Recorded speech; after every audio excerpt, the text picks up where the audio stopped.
to retire in 10 years. Whoa, this is a good one. You ought to watch this to the end. By the way, how many here hate working? Come on, just tell me. Hey, Joseph, I really hate working. Would you wish to, by the way, when we say retire, most of you guys think about becoming old. That is one.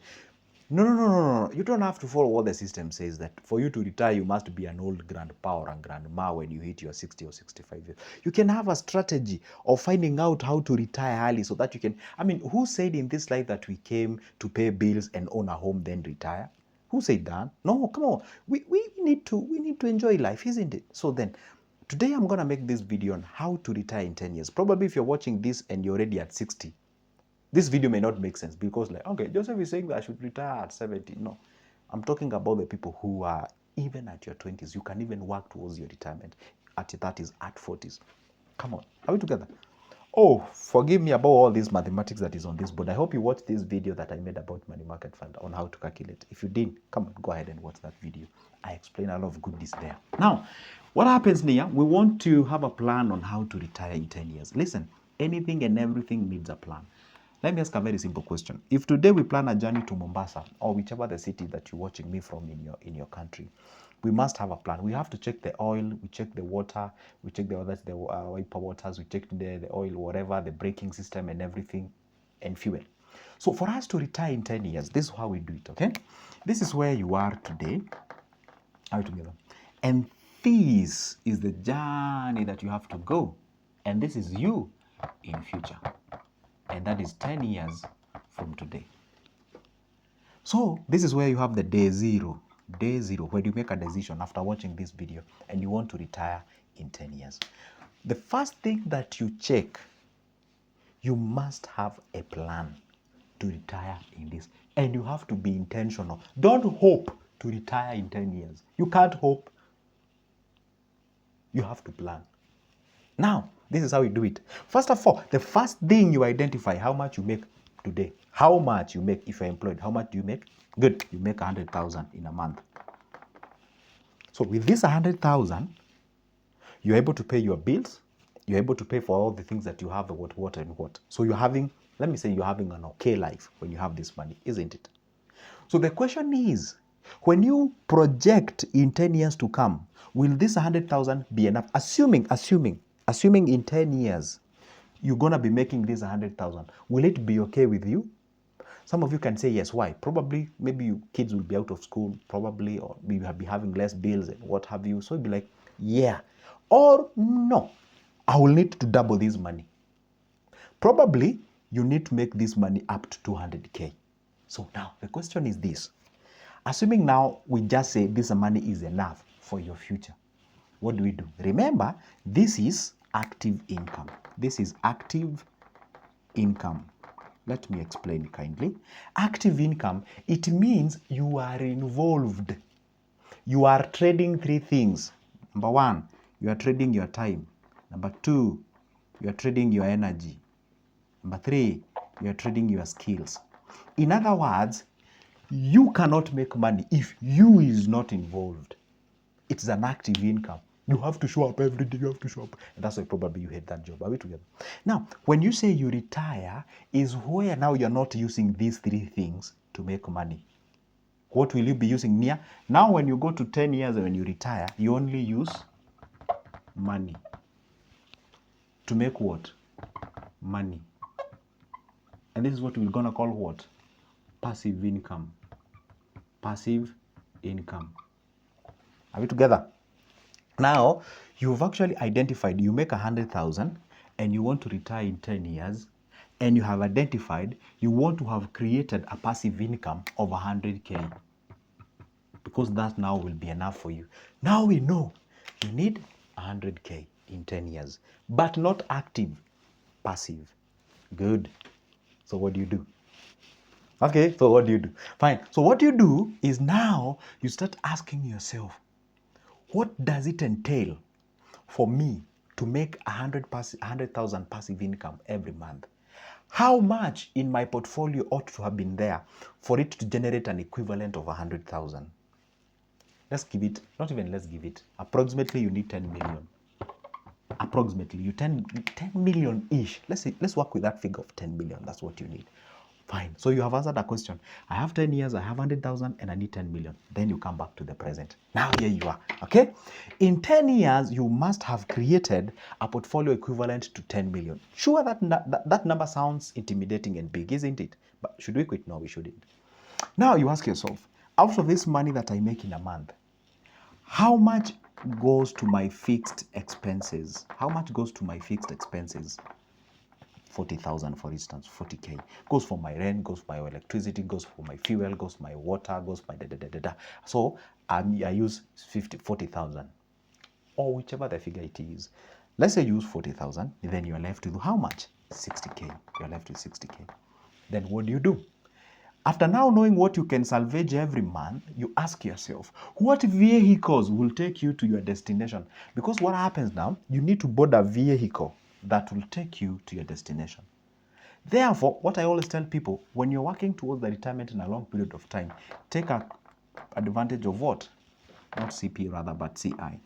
Compound interest. This is where you pick a vehicle. You can pick a variety of vehicles that gives you compound interest. Let's pick an example of as simple as, say, fixed investment fund or MMF.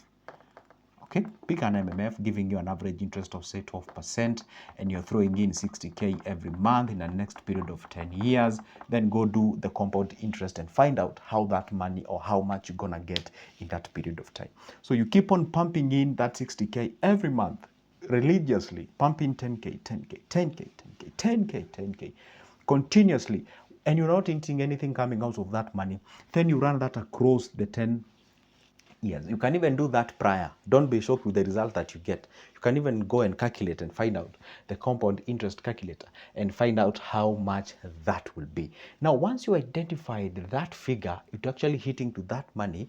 What happens now does not mean when you pick this investment, it is only that what will remain for you the rest of your life. No, you can even decide to be revising. Actually, you should be revising your financial or you should be having what we call the financial reviews at every 1 year. So 1, at 2, at 3, at 4, at 5, up to at 10th. So let's say at year 2 or the second year, you realize that you have a portfolio equivalent, let's say, to 2 million or 1 million or whichever. Then you can ask yourself, well, if that's what I have as of now, then what investment is fetching quite of good returns, and of course my capital preservation is assured?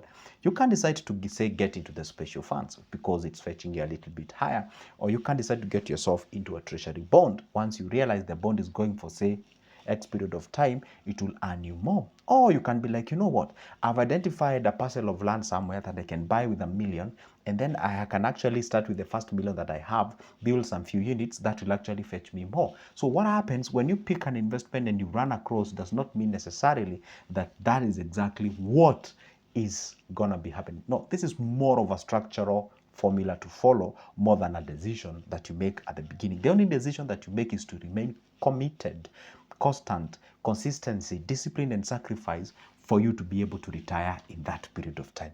So what happens? First, you have to project how much you need in your retirement. You also need to find out how much you make in a month. Also to make sure that, again, you find out what are your fixed expenses. Those are the expenses that you can't shake them off. How much is left?